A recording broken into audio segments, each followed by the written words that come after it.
do say I don't, and I don't know why. It's just Right. the Monday thing to do is Well, complain. right, yeah. It's like every Sunday I always have to remind myself that the next day is Monday and we have a show. I know, and it's like so weird because like I'll be all into it, and then I'll be like, Uh-huh. nah. Right. Well, And then I'm I mean, yeah, it's it's just look, it's just a thing that we do. That's pretty much, it's the thing. you know. It Um, is stupid cold. My joints hurt. uh-huh. I am high as fuck. And yeah, Well, you have to yeah. start the day correctly. Mm. Right. Oh, okay, good. So it is working Waking on and Facebook. bacon. Oh, it Right. is? Yeah, it's working on Weird. Facebook. So it's like, I don't know, like for as much as I had I had been saying that I've been staying off social media, which I have, I don't know, I felt kind of bad not doing more for Facebook. Well, I no, don't you absolutely need to because you have a pretty decent following on know. Facebook. You need Right. to grow that and feed that, you know? Yeah, so it's like, so I'm gonna start slowly bringing Facebook Put back put put the without. bowl outside for the strays, you That's know? true. Yeah. Just So that's why I it's figured. cold, feed them. Yeah, yeah, if it's cold outside, if it's cold outside, bring them in or something. No, don't Oh, bring the how bitches in. Leave right, them yeah, motherfuckers on the porch, but throw them right, some food. We don't need them coming in and affecting the house cats. right. That's true. That's true. But yeah, so I figure it's like, you know what? Like I said, I had the extra slot for either Twitch or Facebook. Oh my god. Yes, you Ah, did. You had ah, the extra slot. Let's go. right. For either Facebook or Twitch, and I figured Facebook was the better option of the two. Absolutely, So, because um, I'll get you banned from Twitch. I'm right. sorry. So if you're watching from Facebook, welcome. I think it's yeah. So I think it's running. Yeah, it's yeah. So it's not because I remember we used to have the problem with it being private, but no, it seems to be working It's normally. running. Yeah, it's running. Wow, that It's really running. fucking pisses me off. Ah! I mean, yeah, for the amount of money that you were spending for the other account, Oh Jesus. Okay. Uh, All right. So we are either going to start this show or I'm yeah, going to let's just do kill that. Let's do myself. that. Right. Oh, Morning. Good morning. Good morning, everyone. It is February 23rd, 2026, and this is the Ragin to the vlogs. Yeah. You ready? Absolutely not, but hit it. Ta-ta-ta-ta.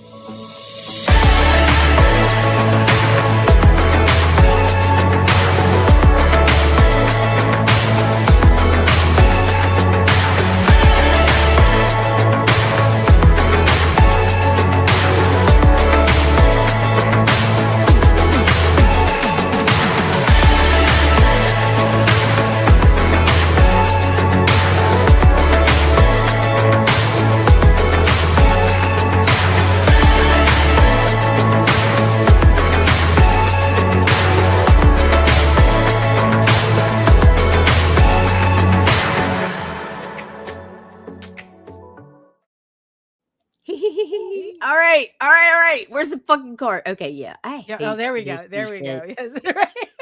Yes. Oh, and before we forget, Valar Morghulis. Yes, all men must die. But we are not men.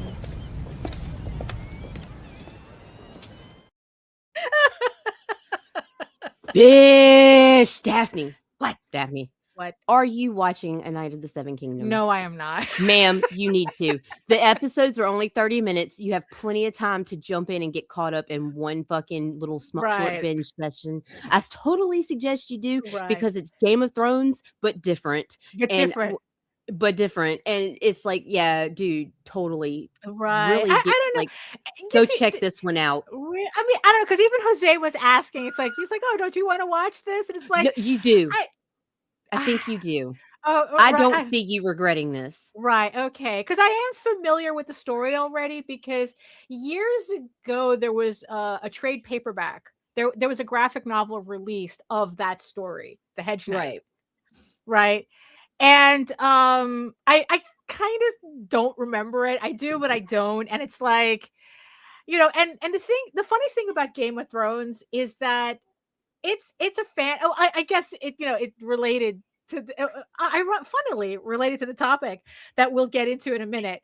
That the Game of Thrones screamed something that I should have enjoyed, but It did. I never could get into it, no matter how many times I tried to watch it. Because you I don't know. Right. I don't know. Right. It was something that touched right for me Right. at first, and then it Right. kind of fell off like shortly after the Battle of the Right. Bastards. And goddamn, do I hate Jon Snow? Oh yeah.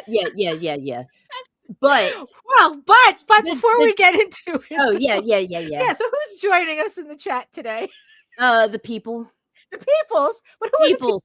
Who the are peoples. the peoples? We got the ninja and Mr. Hello. Boo Good morning. hi. Yes, and these are all so obviously these are all new people who come in because of the vertical.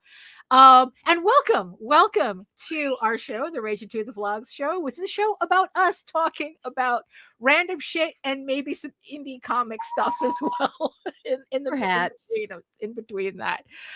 Oh my goodness. And so yes, it's just that. And no, because I'm very distracted by all of the eyeball people. We have so many extra eyeball people watching us from regions beyond. If you are watching us from Facebook, welcome. I'm trying to do that again.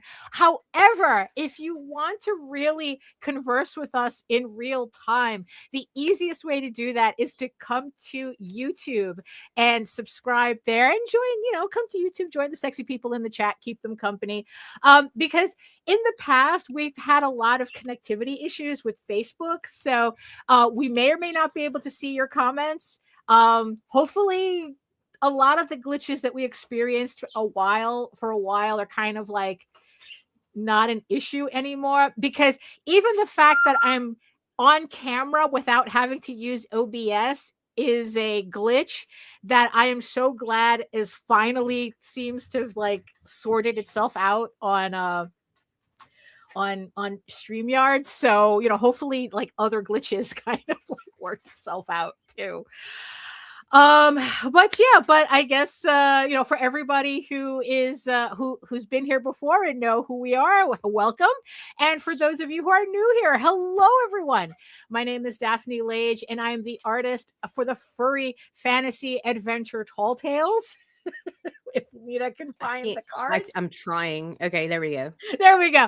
And I am the artist for the furry fantasy adventure Tall Tales, and the creator of Egoraven, Heir the First Unicorn, a medieval fantasy drama you can read online at egoworks.com. That's EGOWORKS, and is currently now on pre-launch on Kickstarter at egoraven.com. EGORAVEN. Link is in the show notes and in the description box below as well. I'm scheduled. The book is done. It's at the printer for proofing. Hopefully. Well, actually, no. I am scheduled to launch in March. The only thing I don't know is when I'm going to launch in March. I just know it's going to launch in March. So make sure that you hit that notify me button on the pre-launch page, so you get an email from Kickstarter telling you telling you that the campaign is live, so you don't miss anything, because I have a nice early bird special available for only the first 48 hours, and I don't want anybody to miss that. So that's it for me. On to my co-host, Nita. Yeah, I'm Nita. I just do things. And yeah, keeps an eye on that. Keep them from acting up.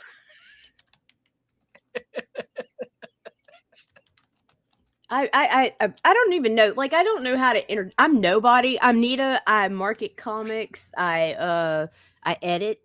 I do shit. Right. I do the things. You do all the things. So so back to Game of Thrones. Okay. Right. So Game of Thrones. Yeah. So Game of Thrones was always this thing that I really, really wanted to like. I really did. but yeah, it's like I don't remember really making it past the first season, and even then, I don't remember like watching the first season enough. And then of course, Jose was watching it, so I would either hear it in the background, I would catch like bits and pieces of it. And it's like, yeah, there were certain compelling things that would catch my attention, but like the Battle of the Bastards, right? That's Right. a really good episode. The Long Night, that's a really good episode, right? Right. But overall, it really wasn't a series that actually captivated me. And it's the same thing, like House of Dragon had a little bit more going for it, but even then I still found myself not really that committed to it. Right. Like I liked the aesthetic of the Targaryens. Yeah, the Targaryens. Oh, I do too. Yeah, Especially right. Rhaenyra. Yes, ma'am.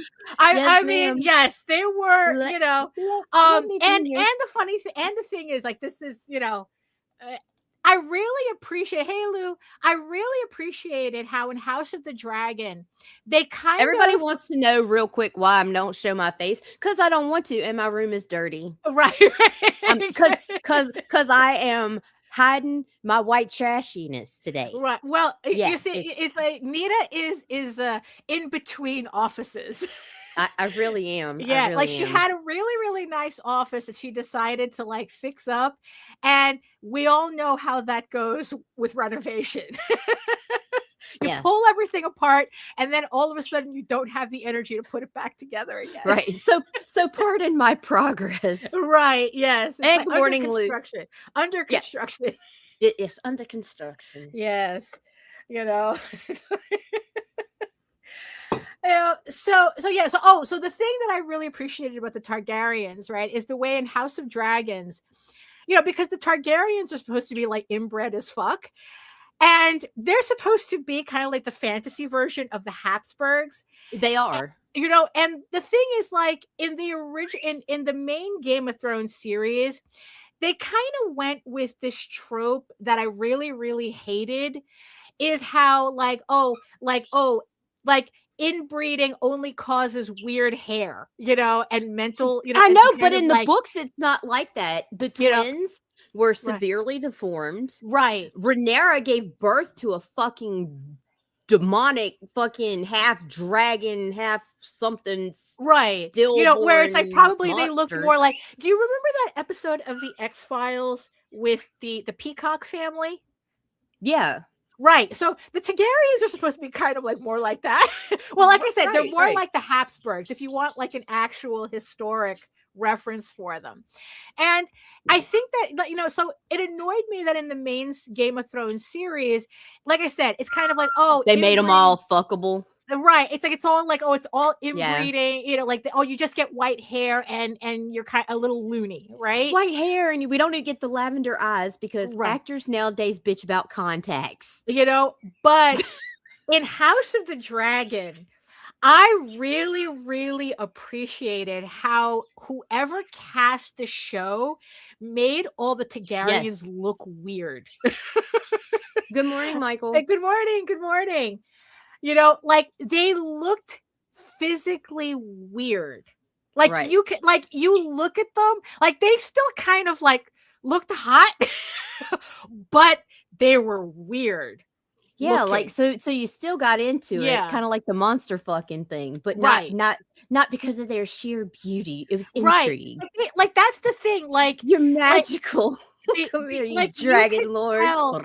There was something else going on here. That it's like, oh yeah, you guys got scrambled chromosomes somewhere. Yeah, that's the one. Home. Yeah, that's the one. Oh, they banned it? I didn't realize. Yeah, they did. It was a grimy episode. Yeah. That was a grimy ass episode. But like I'm pretty sure it must be on like the collected DVDs or something, I'm sure. Yeah, but and you can still find it online, right? Like, yeah, you can find anything online. Yeah. Yes, But so that I appreciated, that there was more like, for a show that kind of prided itself on like having links to actual historical events, Right. that they finally linked that. Yes. And just even more for historical context, like, inbreeding among royalty was a very common thing back in the day, but the Habsburgs really took it to the next level. What you mean back in the day? Yeah, back in the day. You see them Mountbatten, what is it? Mountbatten Windsor children? Yeah. I mean, Well, you see, that's the funny thing, because the Habsburgs took it to such an extreme that even the other inbred royalty families were like, "Well, yo, you're taking this too far." Yeah. Because it's like the Windsor family are inbred, but not to the extent that Pawpaw Daddy Habsburgs didn't were. like that shit. Like they were the ones that really ran with the whole nieces and uncles thing that Yeah. Targaryens reference. Yeah. Like they really ran with that. And so it's like, so I really appreciate that. But other than that, though, it's like I really had a hard time. I like, if maybe I saw actual 20 minutes of it. Well, I think the problem they had with Game of Thrones was like I did not find myself attaching to any characters quickly enough. Whereas with House of Dragon, I did. Right. Like I really got attached to Rhaenyra real quick, especially in the second season. But like which is fucked, because in the books I was not wild about her. But anyway, I digress. My point about the Night of the Seven Kingdoms is it's a whole new vibe. Right. Yeah, because Like, I've heard it's a people lighter, almost comedic version of Game of Thrones. Did you ever see the people that make the honest trailers that do the spoof trailers sometimes? No. They did one time called Medieval Funland. Right. And they did the voiceovers on Game of Thrones with Joffrey and Tyrion and stuff.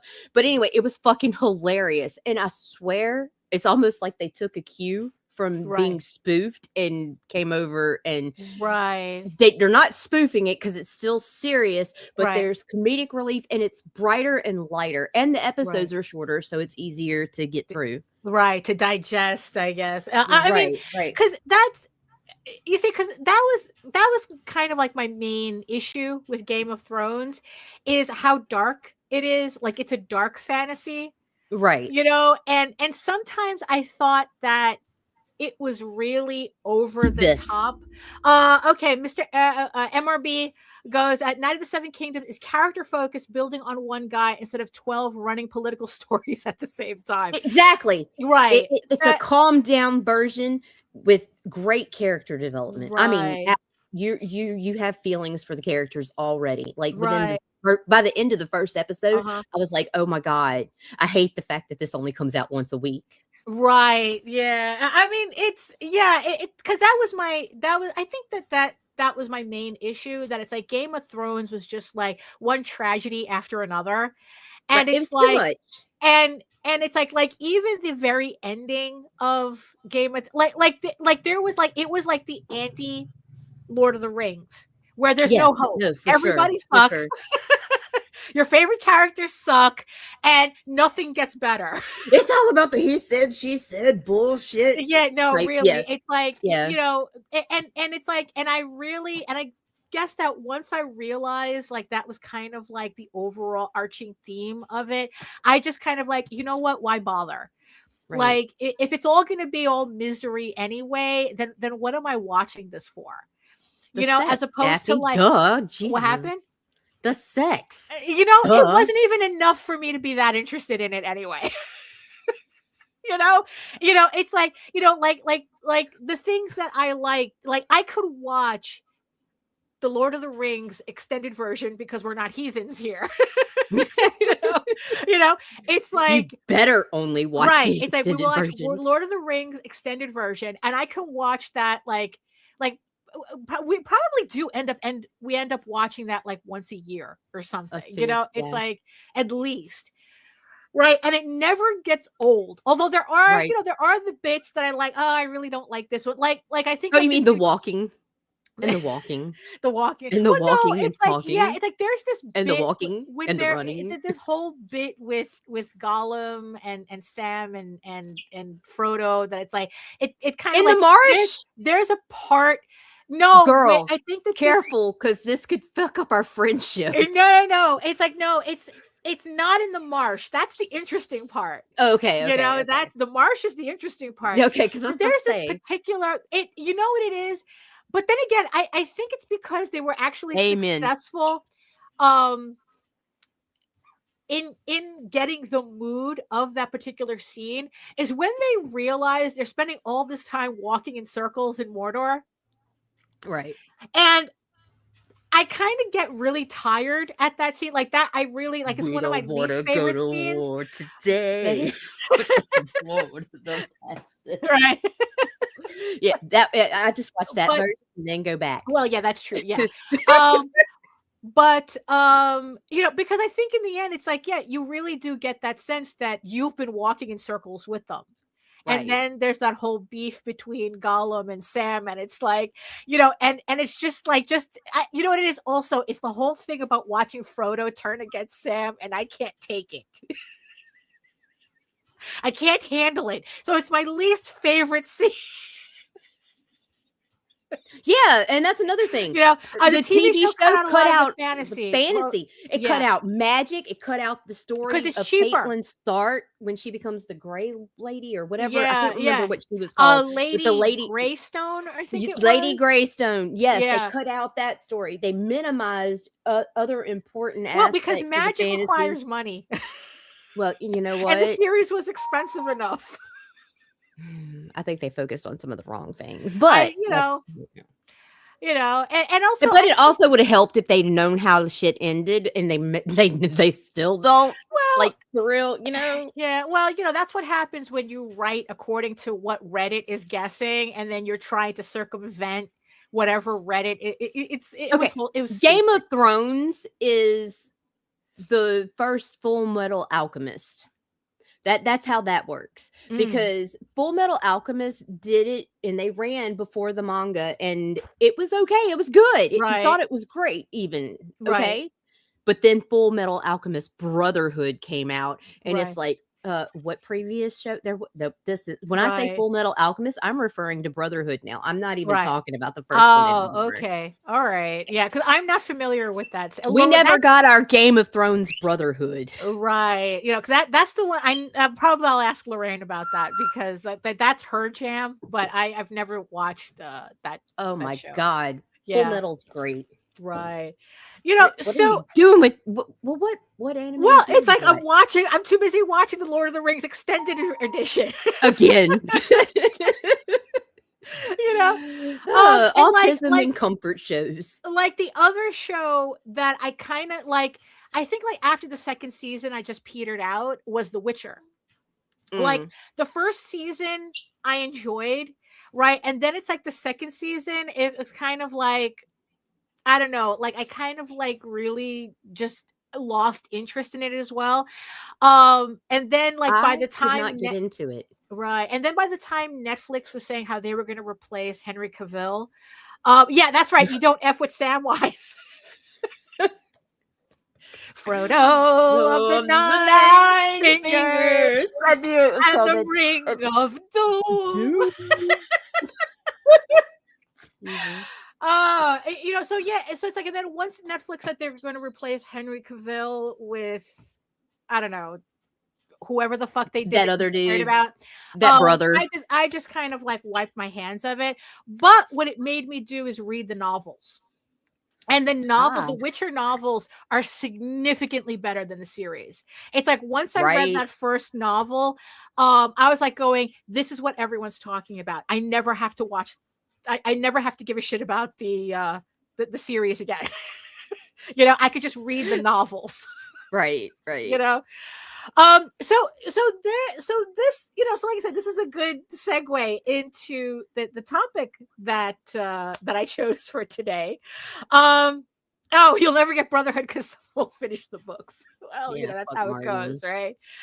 So, in our indie comics sphere, right? It's like especially when it comes to Kickstarters, right? There's a complaint that I keep hearing that I think that it falls under the category of people are used to, like, people repeat it without understanding what they're saying. That they just hear other creators repeat it and then they just repeat it and they repeat it it's an like echo gospel. chamber. Right. But then it's like, is it really like, do you even like, what are you even talking about? Yeah, the world needs a we do. series. We Actually, do. no, we don't. The way they Yes, make we shit do. now, the way they make shit now, we don't. By the way, wasn't there a Beastmaster series already that flopped? There was one that flopped, but it was a long time ago. We didn't have the capabilities we have now. Like, that's the thing with these fantasy series. It's like we're in a position now where we can make them great or we can make them really stupid. Right. Like it used like to be. It only seems like it goes one or the other. It's one extreme or the other. There's no just meh series. Yeah, and this is like it's greatness or it's ass. Right. No, for real. There is no middle ground. There is no, I enjoyed this. No, this is like, no, there is none of that. So the word of the day, the secret word of the day is oversaturation. Oversaturation. Oversaturation. Yeah, right. And this is a word that especially, like, I don't know, like I forgot what show that I was watching, and someone had said that it's like, like, I don't remember if they were talking about the genre or just Kickstarter in general or comics in general, but they were saying, it's oversaturated. Right. And and like I said, people have used that word a lot to, I guess, explain their lack of traction, in doing whatever they're doing. But again, it's a word that people are using without critically thinking about it. And it's like, well, what do you mean by that? It's, because it's like, one of the like fantasy comics, if I want to talk more personally, because I have Egoraven coming out next month on Kickstarter, fantasy comics, I think, is the third largest genre category in comics Kickstarter.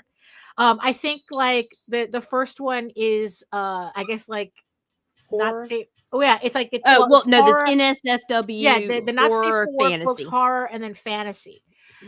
Right. And but the thing is, though, it's like there's a lot, it's like it's very easy to find fantasy books, like it's like it's a really big genre. Like, it's the third largest genre. But the thing is, though, is that I would never call the genre oversaturated, and I've heard people say it's like, the comics category is oversaturated. And it's like, what are you even meaning by that? It's like, are you telling me that you're mad because there's competition for putting out a comic? That it's like, yeah, it's like especially during the heaviest months, you can find over 300 comics on Kickstarter available, right? During the I think at its lowest, it goes to like 150. I think like either around 100 or 150, right? But it's always around 3 digits.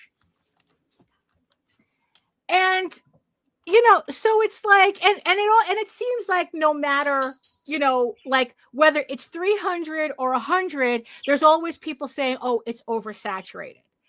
Right. And it's like, look, if you just they like to say it's oversaturated because I didn't get wet. Right. That it's like, that it's like, look, are you in the end just complaining that there's just a lot of competition and you're having problems standing out for some reason? I mean, good morning, sir. At least, hello. At least if you said it like that, it would be more honest, because it's like, then it's like, but I think that that's the reason why people say oversaturation instead of saying I'm having a hard time standing out, because saying that a market is oversaturated is you blaming other people. Right. While admitting I'm having a hard time standing out puts the onus back on you. Right. but because like as a fan of fantasy comics, right? I can't get enough of that shit. Right. So it's like, so who are you really talking about when you say things are oversaturated? Because, obviously you selling a comic on Kickstarter, your definition of oversaturated is different from a fan's definition of oversaturated. And even then, they're still buying books. Yeah, they're not really saying it's oversaturated. Like the fans, it's not a word that I hear fans talking about. This is a word that the people, like the sellers, creators and creators are using, but fans are not complaining about this. Well, of course not. Because I guess, because it's like, watching Game of Thrones or not watching Game of Thrones. Like even though for me, like I said, fantasy is like, that's where I go. It's like, that's my jam. If you really, it's like, that's the easiest way to get me to look in your direction is to do a fantasy. Right. But not all fantasy is equal. And, not all fantasy is going to give me the same thing that I want. But I still don't consider it oversaturated. Instead, like there's this meme that's going around where it's like you have an artist going, oh, what difference does it make? So many other people are making the same thing I am. And then the next panel is a fan going, oh boy, 2 cakes. Like the first one is, a person making 1 cake, and then the fan is like going, oh boy, I have 2 cakes now, like that's not how they look at it.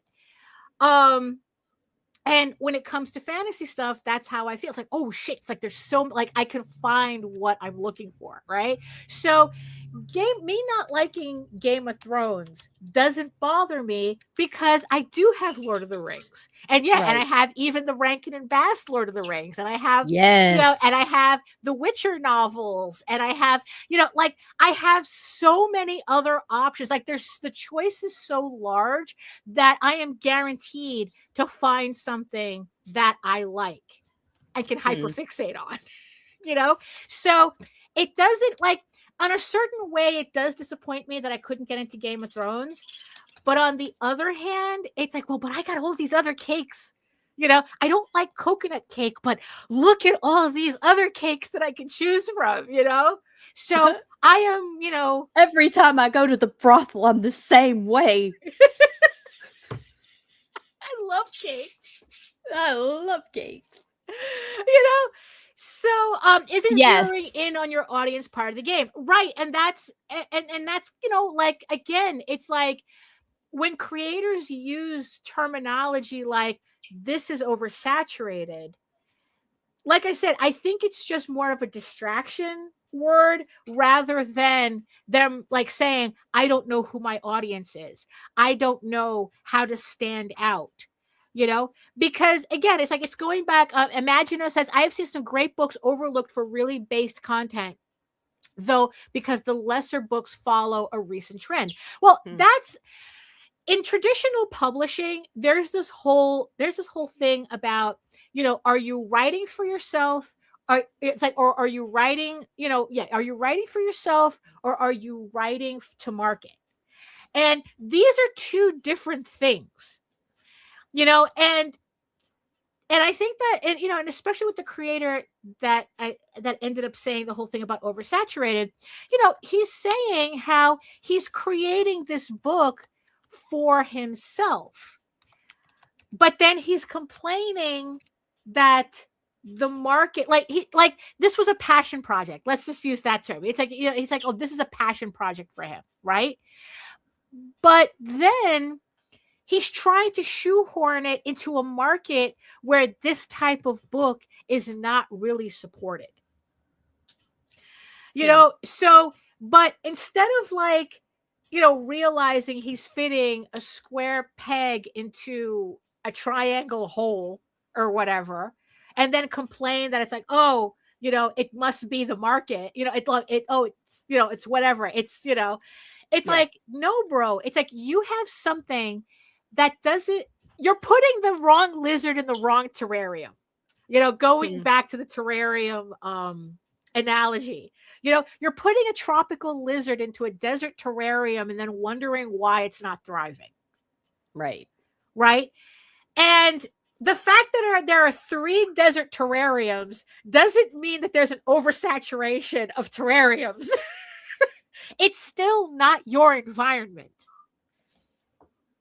So, but like I said, as a fan of like fantasy books, like remember the whole, like people were complaining how but there were too many werewolf books for a while.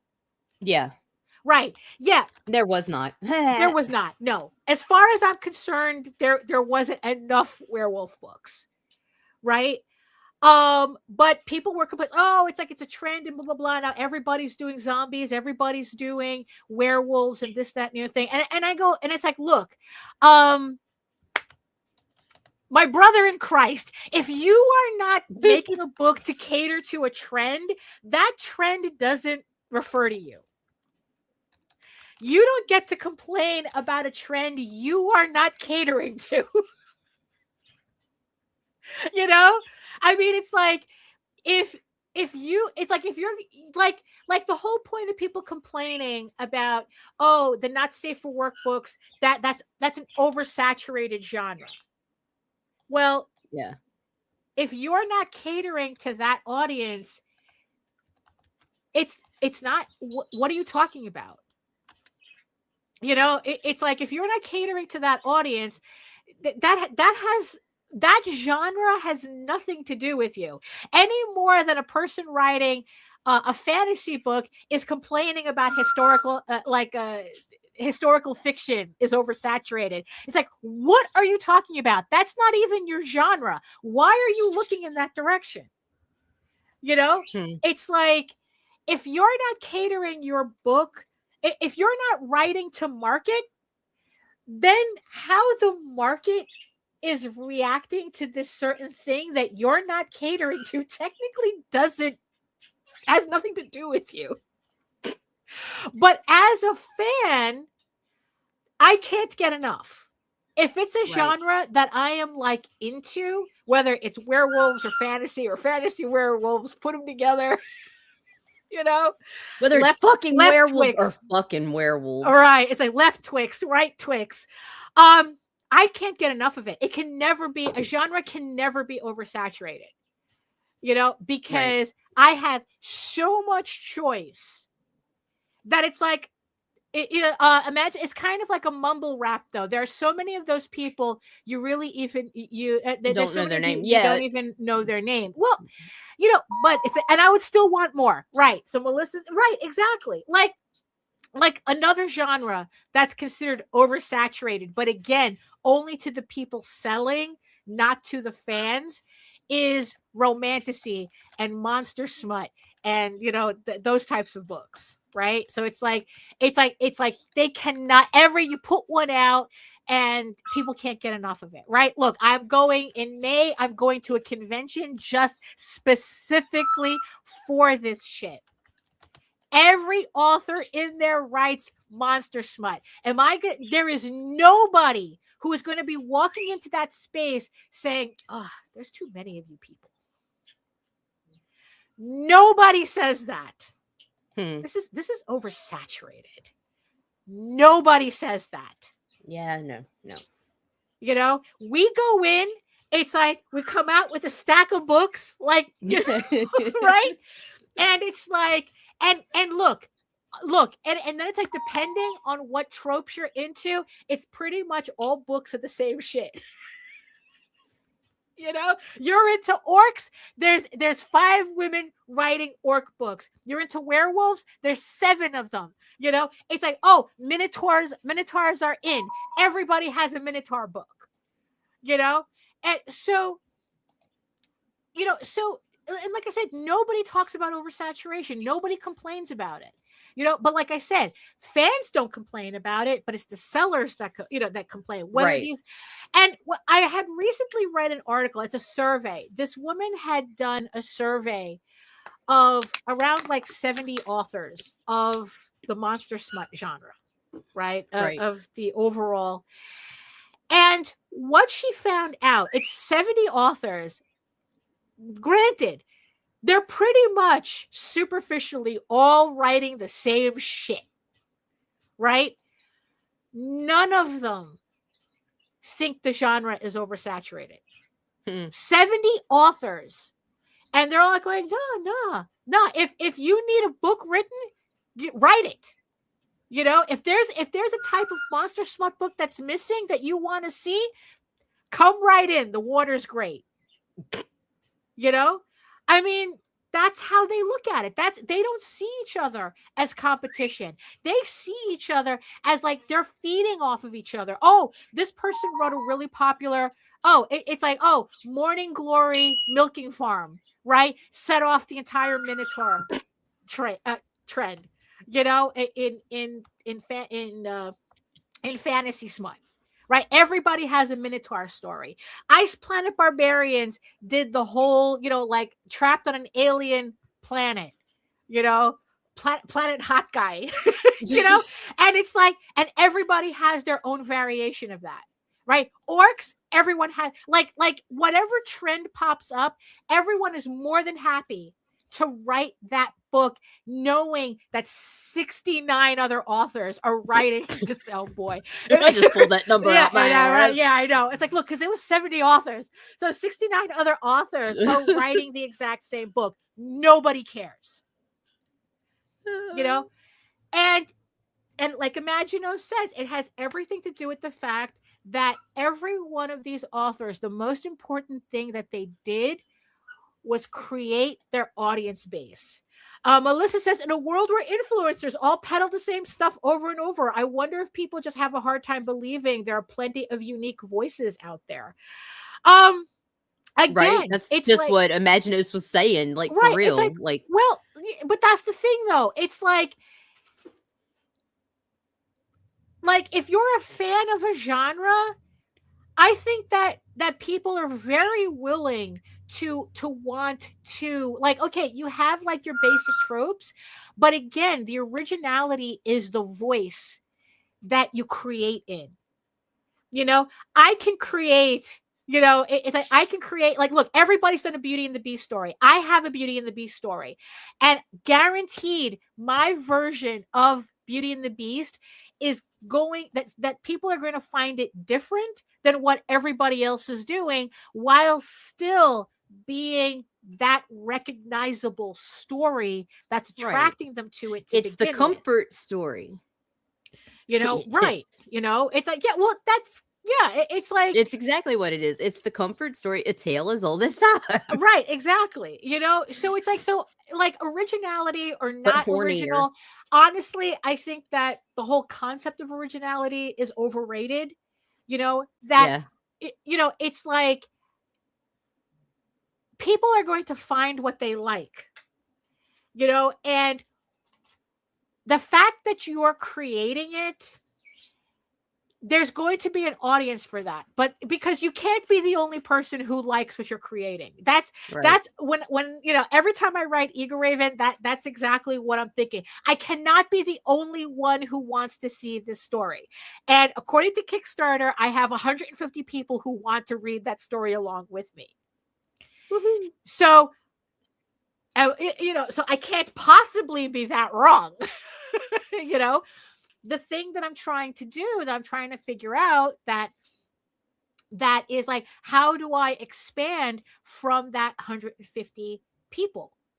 You know, how do I add more, bring in more people, find the people who would also, you know, be interested, right?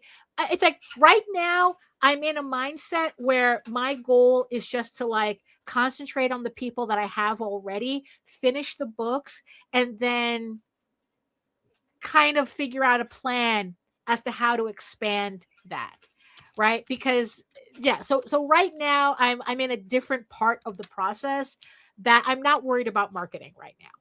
Right. So it's all about like centering my story, centering the fans who enjoy the story, and then seeing what happens from there, you know. Because another thing is like people go, oh, it's easier, they kind of like hook onto this thing, like it's easier to gain a new follower than to maintain your old followers, but it's like, right. It's kind of like, but that's like kind of like what companies do when they have like your cable company. It is a lot easier for them to concentrate on getting new customers than maintaining the customer base that they have already.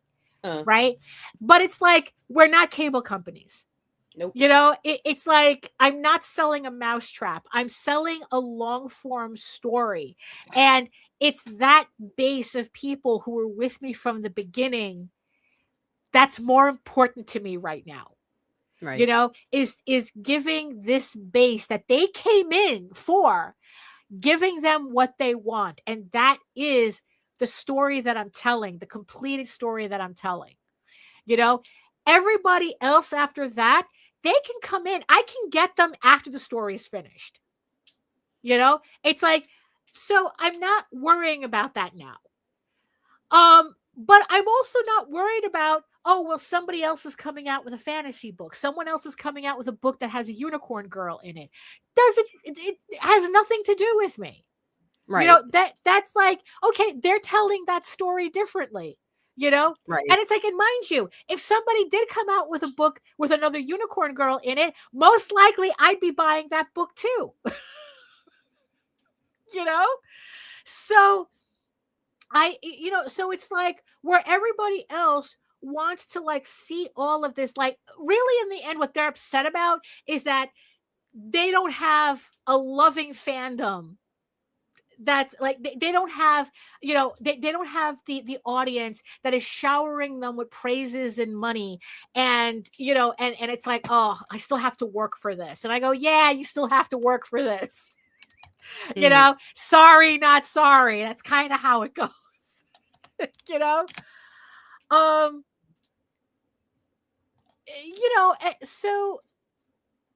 So yeah, so it's like, so I like to consider my fantasy book in the sea of fantasy books just another cake for people to enjoy. Like I said, the word oversaturation, it doesn't mean anything when you actually condense it, but when you actually critically think about it. And like I said, I think a lot of these business marketing words that everybody likes to throw around, it's more to deflect rather than to explain what's happening. It's easier to say the market's oversaturated than say I haven't found an audience that's resonated with my work yet. Right. People don't. I love that fucking bird. Well,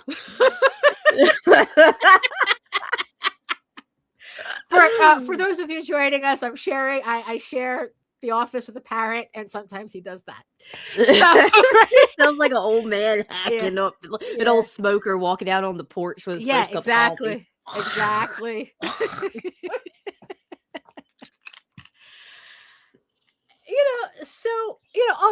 So another thing, talking about, so like I said, I did finish issue 12 of Egoraven finally. I did send it off to my printer. I just got it. I don't know if I should bother to text him today, because if he's in the office today, I'll be shocked. So I did finish it. I did do an initial proof book for myself. And it's at the printer, so hopefully I'll be able to get my copies probably next week, hopefully. So yeah, so it's like, so now I have like 4 more issues left. And so last week, or at least like last week. So I've just been like, after I finished the book, I've just been spending the entire week doing like admin stuff. It's like brain numbing stuff, setting up files, getting files ready, graphics, playing around with converting my trailer video for Egoraven into a vertical. I was playing around with that. And an interesting thing. So when I usually put my trailer on my YouTube channel, and usually gets like, I don't know, like 12 views or something, like pretty, it's modest, it's not like, but when I redid the trailer specifically for Vertical and like put it up as a short and put it up as a reel, the short on YouTube got like around like 500 views. And even the reel that I put on Facebook got like around like 50 views, when by itself, like just putting it like a regular video up, it really doesn't, like, the traction's not there, but doing it in Vertical, like, oh, that's interesting. Right. And it's like, it just kind of like makes me go, it's like, okay, what else can I do with the Vertical? Like, what is it with what is it with people like, is that like something that I'm kind of like maybe missing out on, that it's like, are people like the Vertical is like maybe like a completely different audience. So maybe if I like do certain reels and shorts, that maybe that'll get more traction than my regular. So this is something that I was like playing around with this week that I thought was interesting. Like even just doing the Vertical of the vlog. We get significantly more views on the Vertical than on like this regular horizontal. I guess more people are watching this on their phones than they are watching this on their TV. That's what I'm interpreting it, right? The same thing with doing shorts, that I take clips from the show and I put it up, and they seem to be doing pretty well too. Now, what this all ends up doing, I don't know.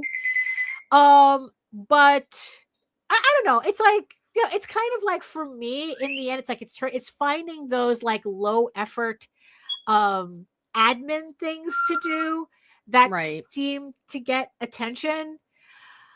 But after spending a whole week doing that, right? So I went back to working on the Egoraven novelization, which, eventually, once I get all 16 chapters done, which corresponds to the 16 issues, I'll be putting out that novel as well.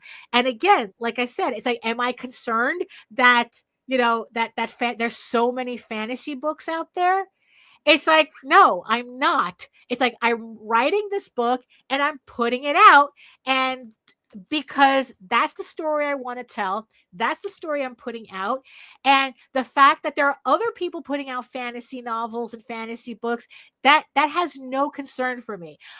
All it tells me is that there is a large audience for that stuff. It's just getting my stuff in front of those eyes. Right? Right. It's like, really, also, you go into a bookstore, nobody says, oh, this is oversaturated, there's too many books for me to look at. It's like, nobody says that. I mean, it's just, I just like, I don't know. It's like, I just can't get over, like, just like I said, when you really break down the word, it makes no sense whatsoever, because it's like, in the end, if all you're bitching about is that you're not the only one doing this, that you're and everybody is being distracted, it's like, that's like I said, that's on you. That's a you problem. That it you is. Have it's to the whole figure out. asshole room theory, right? If everybody's an asshole in every room you walk in, right? Then guess what? Right. Yeah. And like I said, especially if you're not specifically catering to market, then you can't concern yourself with the people who are doing that. If you know that Kickstarter has a specific environment, right? You have to know where you fit in that. And not only that, you have to accept where you fit in that. And then you have to work accordingly if that's not where you want to be. I mean, it's like, look, this is something that I've been thinking about, like especially for the past 5 years, because it's like, when we were just printing comics and going to conventions, I don't know, shit just seemed a little easier. like we really didn't, like find ourselves thinking that way, but it's like now it's like, okay, the secret sauce is finding your audience. If you have an audience that is dedicated to buying your stuff, it doesn't matter where everything else doesn't matter. Like, it really is funny to realize how much a dedicated audience, the 1,000 true fans, or honestly, it's even less than that. If you had 500 people, 400, 500 people supporting your Kickstarter every time you put one out, you're golden. Like, really, like, all you have to do is look at the really, like, the numbers wise, right? The really successful Kickstarters, and see really just how many people it takes to have a successful campaign. And you realize that you really don't need that many. Now, granted, it's like, it's a combination of how many backers you have and how much money are they willing to spend on you. Because you can have 100 backers, but if they're willing to spend several $100s on you each time, you don't need to worry about that. It's like, so it's like, if you can get less people to spend more money, that's just as much of a strategy as getting more people to pledge to your campaigns on an average level. I can't help but still think about this other comic book campaign that's like, look, I'm only mentioning it as, like, as an example, not it's like, yeah, this is not promotion. It's like, I am still a little salty about it, but there's no reason for me to be salty about it, because I understand logically, I understand what's going on here, but we're still creators. We're still like going, what the fuck? It's like, why are they having this success and I'm not, type of thing. We all go through that moments, but you know what? We have to be adults about it. And we kind of have to move past that very childish knee-jerk reaction to other people's success, right? Why are they successful? And it's like, you know what? Good for them. Good for them. It means that they have an audience that will buy anything that they put out. Right? So, hold on. Actually, let me look at their stuff on KickTrack. Let me see if I can find it. Yeah, here it is. Wet and Wetter, right? So this is a couple. That's it. It's the title. It's all in the title. It's all in the title. I'm going back that shit right now. And it's an adult comic set. 2 20-page comics, right? Written by 2 prominent monster smut authors, right? So we're not even talking about comic book people. They just happen to do a comic, right? The 2 comics, 2 20-page comics, the set alone starts at $75. Now, I know I've spoken about this, where it's like, if we were to do that shit, we would be laughed out, like, what the fuck are you doing, right? But they don't have to care about that. These people are not looking at comics as a whole and going, well, this is what they do. They're looking at their audience and going, this is what my audience wants and will pay for. What comics as a whole is doing is completely irrelevant to them. Do you think they sat back and said, oh, well, the adult comic section is really oversaturated? It is. They never said that. They don't give a shit about, they don't give a shit about all the, about Pat Shand and Heartso, and they don't give a shit. They don't know them. They don't care. They just know our audience wants to see a comics of our characters fucking, and they will pay premium for that. That's our audience. That's who we're catering to. And because of that, their Kickstarter is currently at $62,000. People who have nothing to do with comics, they don't know what comics are. I don't even know if their comics are any good, right? But that's irrelevant. You know, they're not doing comics. They're selling. They're wet and wetter, of course. They're selling their product to their very dedicated audience who's willing to spend money on it.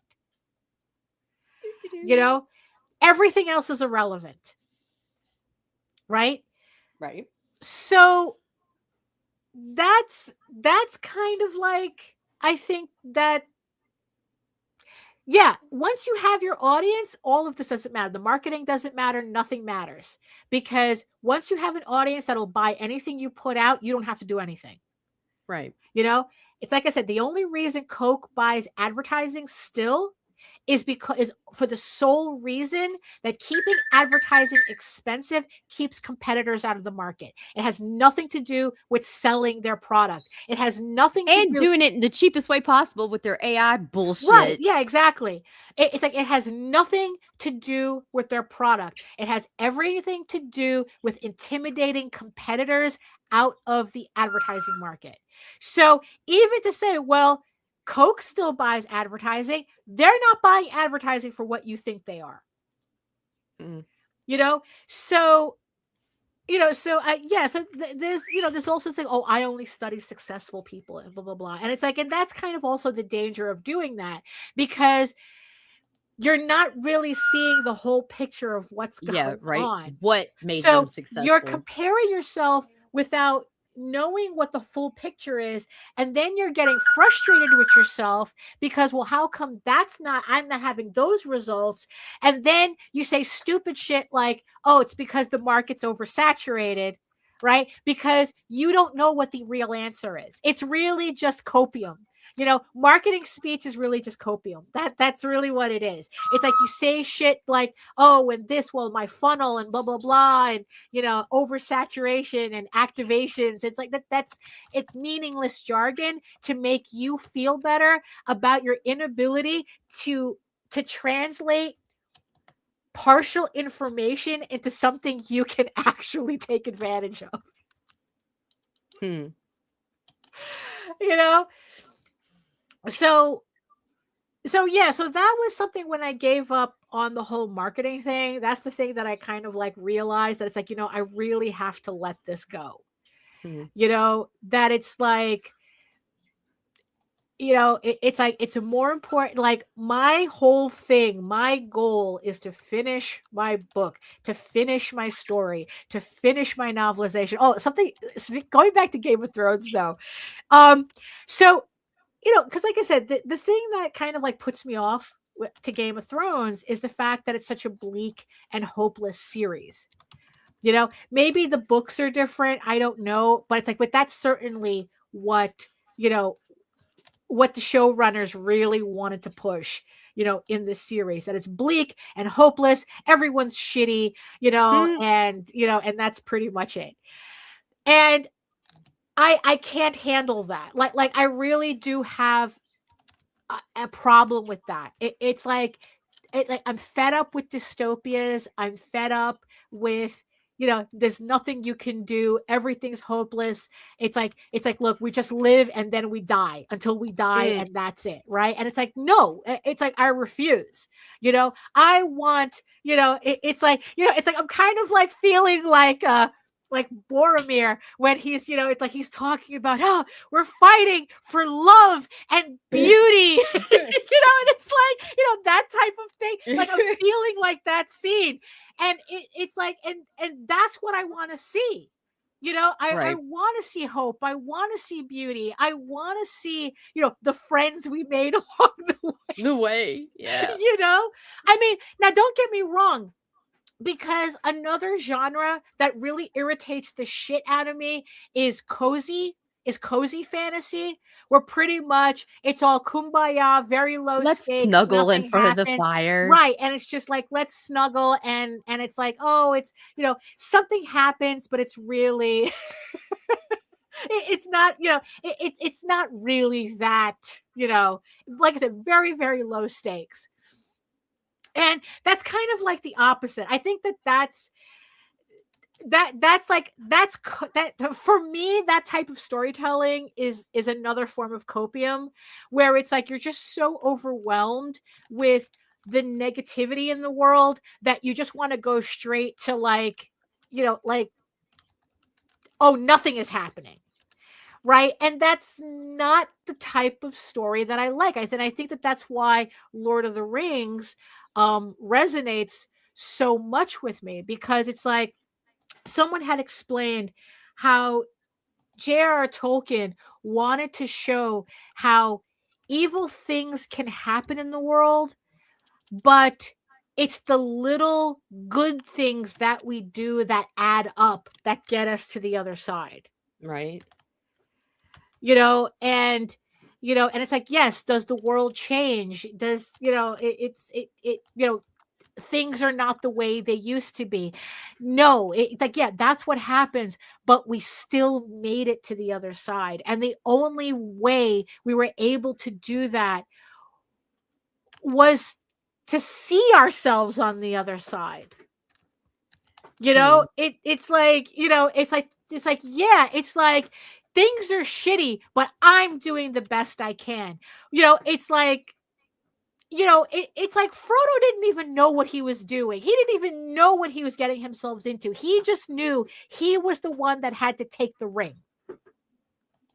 And it was literally come hell or come high water, right? With Mordor, it's just literally, he just knew he had to do it because it was the right thing to do. Right. And Sam followed because it was the right thing to do. So yeah, so it's like, I would rather, and it's like, yeah, some of the most enduring stories in history are people doing good things in shitty times. Right. So, in Game of Thrones, what did I get? I get fucking fail son Jon Snow. stupidest asshole in the series who just failed forward. It's like that motherfucker was running on luck the entire time. It's like he was like beyond charmed, because it's like there was nothing about it. It's like, you should have been dead. Jon Snow is the biggest Mary Sue ever. Yeah. Whose Mary Sue is that?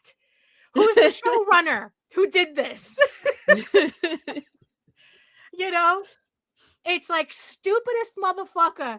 Just like there was this scene in. You're right. You know nothing, Jon Snow. Yeah. There's this scene that I think this was the most visceral scene that I felt in the entire series.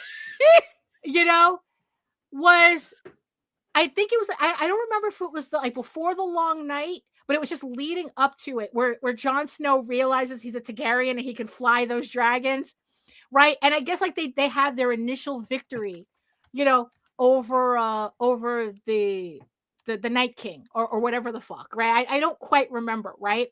So they're back in Winterfell, right? Is it Winterfell? Right. They're back there. They're having their feast, and everybody is like talking about how Jon Snow saved the day, and Daenerys is sitting at the table seething. Her fucking dragons. It was her fucking dragons. She was the one who brought them there, right? And this stupid motherfucker who lucked out is getting all the fucking credit. Yeah. Oh, I felt that. I felt that. I felt that. And and it's just like, no, I can't. Oh, so I was writing the novelization for Egoraven for chapter 12, which corresponds with issue 12.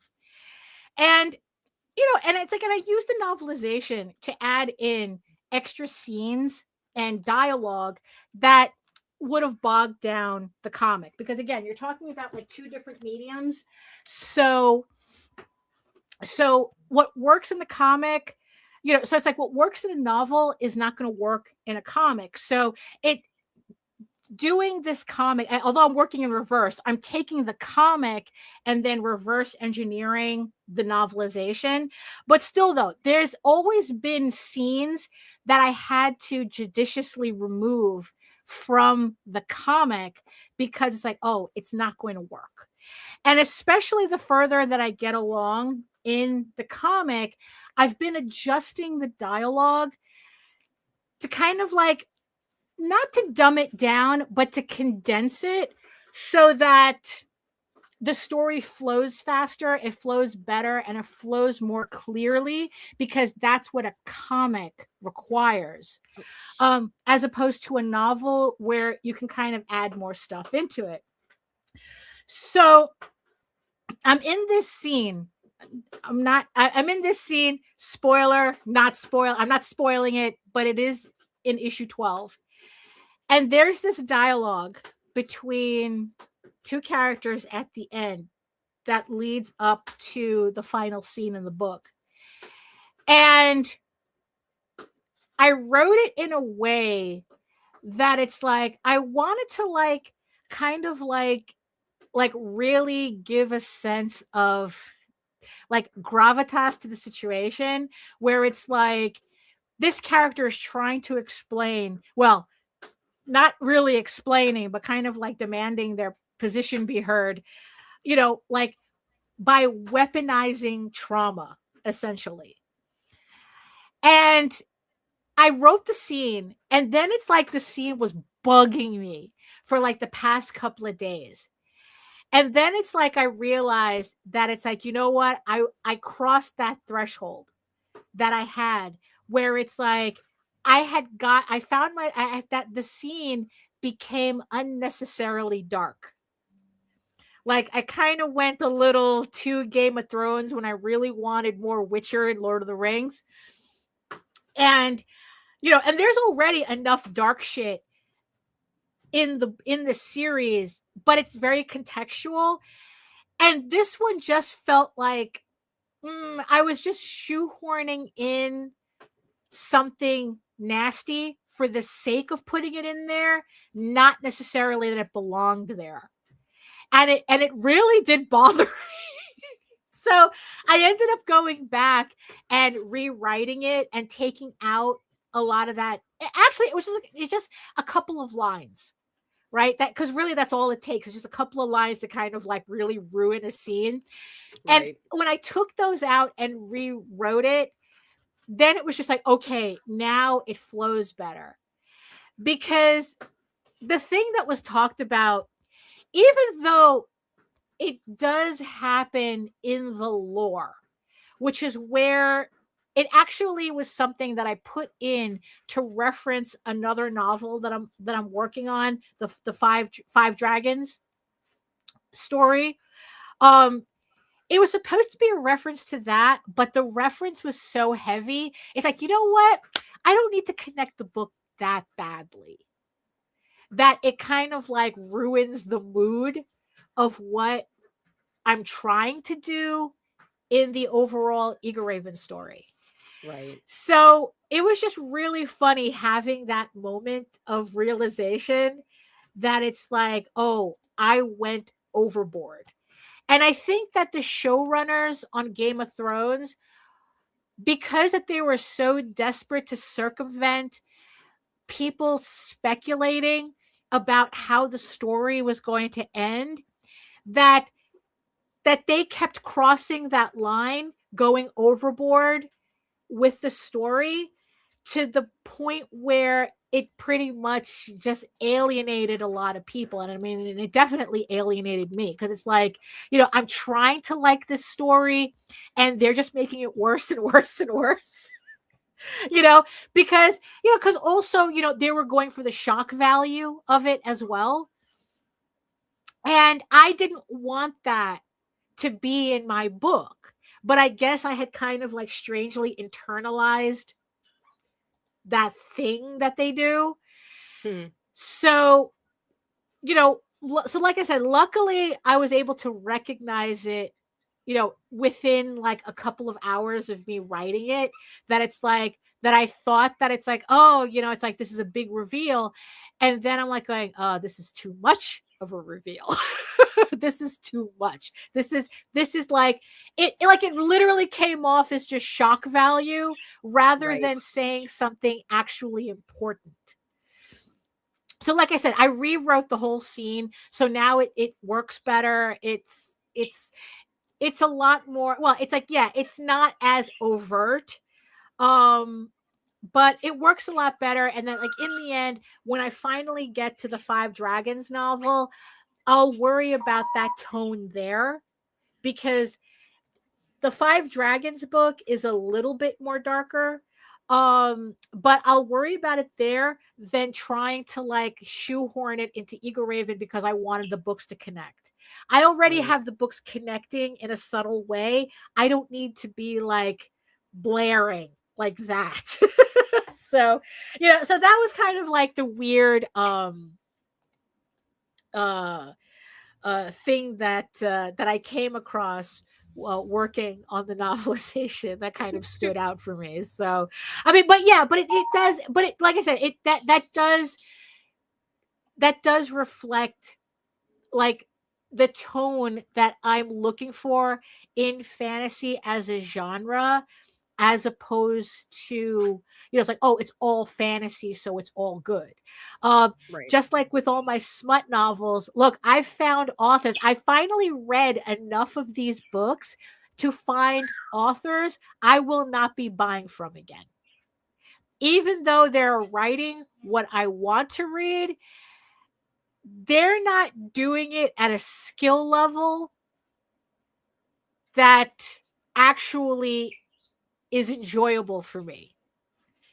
So, so at least, but because Jody. Oh, hey. So even though there's like so many authors in that genre, it's because there's so many authors in that genre that I'm able to actually write off certain authors and move on to other ones. Right. So again, it's like oversaturation. There is no oversaturation to me as a fan. I will always find something that I want to read because the choices are there. I appreciate the choices, but as a creator, oversaturation has nothing to do with me. That's not what I'm concerned about. It's like the fact that other people are writing fantasy stories doesn't mean anything to me. I'm writing my version of a fantasy story. That in and of itself makes it stand out on its own.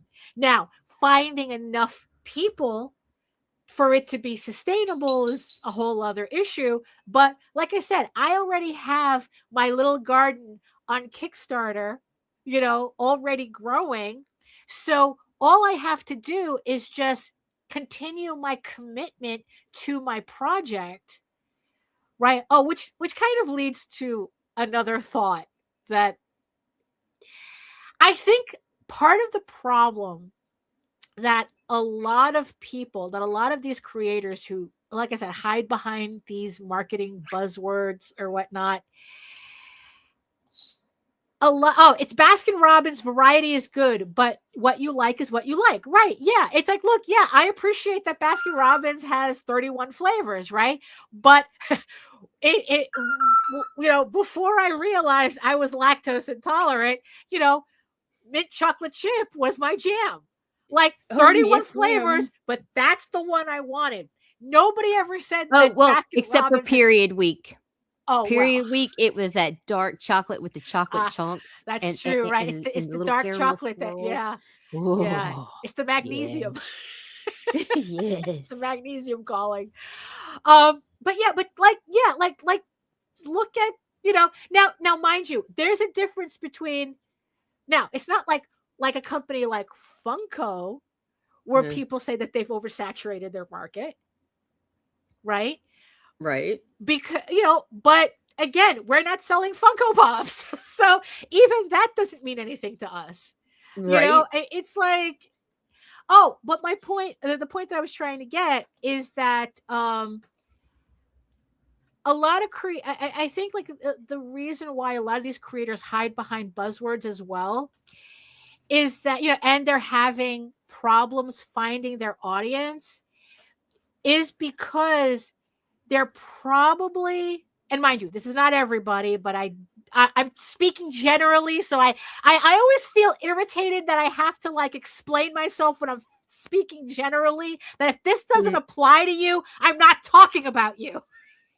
I'm speaking generally. Please, people have, context, understand the concept of context in a conversation. Is that there are people who are having problems building their audience because they're having problems showing their commitment to the project. Huh. Which is kind of like a whole different issue. And it is, and it is technically a different topic. Just really quick though, it just reminded, like, there was an issue in traditional publishing where these romantasy authors were complaining that people were saying that we're tired of unfinished series. So if you put out a first volume of a series, I'm not going to invest in that first volume until you're done. But then the same authors would go, well, if you don't support my first volume, I don't have the support to finish the rest of it. Right? So it creates this weird loop where it's like, well, I can't commit I want to do my series, but I can't commit without the support. But then the audience is like going, well, I've been burned way too many times before, so I'm not going to support you until I see you have a commitment to complete to your series. Right. And I really do think that that's kind of a part of it. And that's why, like, right now, that's where mentally I am, that I want to, like, really double down on the commitment that I have to doing Egoraven and, like, really, like, catering to the audience that committed to me for that commitment. That they're going to get 16 full issues of a 16-issue series in a reasonable amount of time. That pretty much by 2027, I'll be done with Egoraven, that they will have all 16 issues, pretty much. So they know by sticking with me, they know they're getting the end of this story arc. And that's where, and that's where I find myself, that it's more important for me to do that than to, like, wonder, how am I going to get new people into this? Right. It's like, you know what? New people I can always get anywhere. I can always get later. It took me this long to get the people that I have now. I can get new people later, after the series is finished.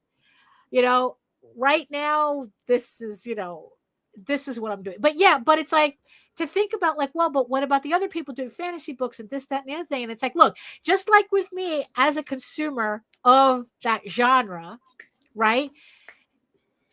There are certain things that I'll support, and there are certain things that I won't support. Just like the whole thing that I said, that a pet peeve of mine is people who base their fantasy comics on their role-playing games. Right. It's like, oh, we had this campaign and it was really fun, so let's do it as a comic. But it's like, no, two different things. And whenever somebody says I based my comic on my role-playing game, that's a red flag for me. Because to me, the way I understand that, they're thinking, oh, we had fun with our role-playing game, it would make a great comic. Right. What I'm thinking is that this is a story that's going nowhere. This is a story that's just one never-ending, quest that doesn't go anywhere, because that's a role-playing game thing. It's like you're just playing, you're hanging out, you're just like, you're defeating the dragon, you go from one quest after another because that's the game. but it doesn't really, most of the time, it doesn't really translate into a proper narrative to justify a comic. So that's why when somebody says that, I'm like, okay, 99.9%, I don't have to worry about this comic. But there's this other comic I can get instead. Right. You know, again, it's like I have choices. You know, the more people who do fantasy books, the more choices I have to find the books that I actually want to read. So, you know, so it's like, so yeah, so you're not going to hear the word oversaturation from me because it's not oversaturated. Just like people say that, oh, the TNA cover thing is oversaturated, but it's like, yeah, but people still buy them. They still spending the monies. They're still buying them. So, Jody, it's like the hard lesson I learned. I'd stopped crowdfunding for the last 2 years because I had to realize that my audience doesn't purchase from there, and I'm not attracting consumers on those platforms. That's a whole other issue too. It doesn't mean I won't go back to use them, but for now I have to stay the course with my current audience. Exactly. You know, and it's like, at what point, you know, do you realize that Kickstarter for you may just be, it's like, well, I'm making a little bit of money and maybe I can gain a couple of followers, but I'm not going to be, you know, there's a limit to what I can do on Kickstarter. Right? That it's like, okay, like this is not the environment for me. Maybe, you know, like, oh, I sell more at conventions. Well, so there you go. So that's going to be, so, you know, so it's like, so maybe you have, you know, people have to kind of like sometimes look at, well, this is how all my campaigns do, you know, it's very average, very, you know, I make $2,000 or whatever. And it's like, this is where I'm never going to have a $10,000 campaign, you know? Right. And it's like, you either have to decide that Kickstarter is just there as another way to get your book out, you know, but it's just going to be just extra money. You know, you're not going to be Polito. You're not going to be Pat Shand, you know, and it is funny to hear even myself. I keep forgetting Polito's not on Kickstarter anymore, right? But people still mention him like he is. You know, you're not going to be Pat Shand, you know, so it's like, so if you're not going to be Pat Shand and you're not going to do what Pat Shand does, or Everett Hartsoe, or whoever the fuck is on that middle ground, you know, because if you're not doing Transformers, you're not making $1 million on Kickstarter, you know? So, you know, so if you're not doing that type of book, why are you worried about what they're doing? You know, it's like Pat Shand, like if I'm doing a fantasy book that's not wall-to-wall pornography, Pat Shand doesn't mean anything to me. Right. And mind you, it doesn't matter. When I was doing Medieval Unicorn Viking Slut, I wasn't thinking about Pat Shand at all. I wasn't thinking about those people at all. Although I did went overboard with the variant covers, but you know, that was a hard lesson to learn. And don't use the word slut in your in the yeah. But those are my main lessons. But I wasn't thinking about them at all. You know, I was thinking about this book that I found funny, that I thought was funny. Let me take all the lessons that I learned from everybody running their mouths and seeing if I could manufacture a $10,000 campaign. It didn't happen, but in the end, I learned, oh, hello, Nicholas. It's like, but I learned a lot of interesting lessons that I still keep in the back of my head, you know, and it also made me look at other places that I wasn't even thinking about until I did that book, which now may be, you know, which once I finish the series, I might be looking there a little bit more, you know, that it's like, you know what, maybe my audience isn't like, not exactly in this comic space. Maybe my audience is potentially someplace else. And, and I have to think about that. And that's what other people have to think about too, that maybe your audience is not where you think it is. But because you're so like this, you're not, you're so concerned about Kickstarter. You're so concerned about the TNA books. You're so concerned about, it's like that you're not paying attention to where your audience might actually be. So that's, so that's where I'm pretty much going to end my thoughts on that, before we, Oh, so any final thought and any thoughts? I'm just here today. Right. I'm here. Right. Okay.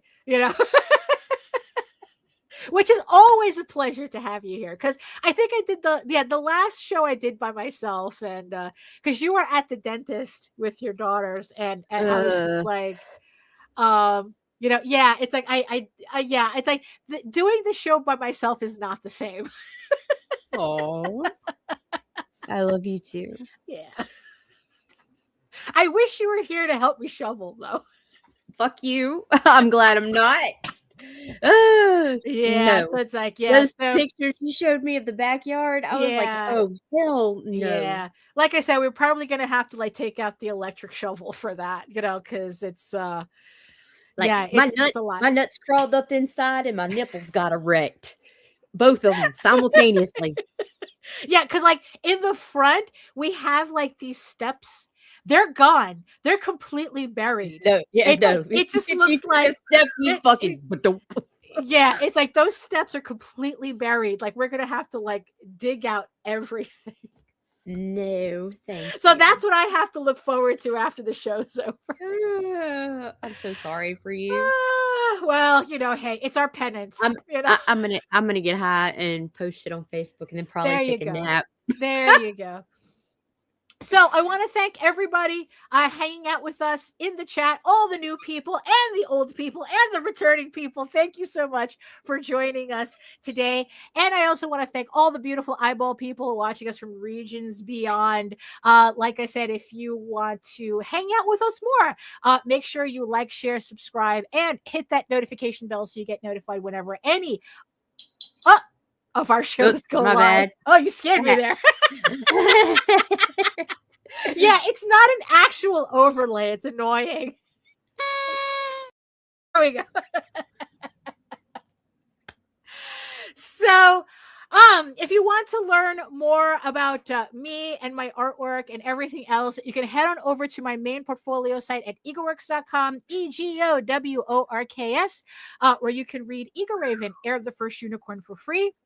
But if you prefer your fantasy to be more of a furry Lord of the Rings adventure, you can follow the link over to Tall Tales, TAILSonline.com, and read the archive there. And also, don't forget to sign up for my newsletter by clicking the QR code.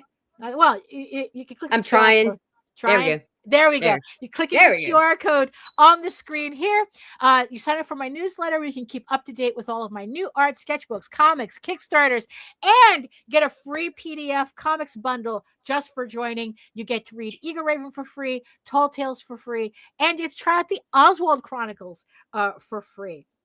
So also remember that Egoraven issue 12 is on Kickstarter on pre-launch right now. Link is in the chat and in the show notes. So thank you so much for joining us today. You could be anywhere else listening to anybody else, but you decided to spend that time with us. And we appreciate every single one of you. And if you stayed, we strongly recommend therapy. Well, that's for all of us, really. Oh, somebody commented that they tried to be snarky on one of my reels, right? They go, oh, it sounds like you need therapy. And I typed in, Monster Smut books are cheaper. So there you have it. So thank you so much again.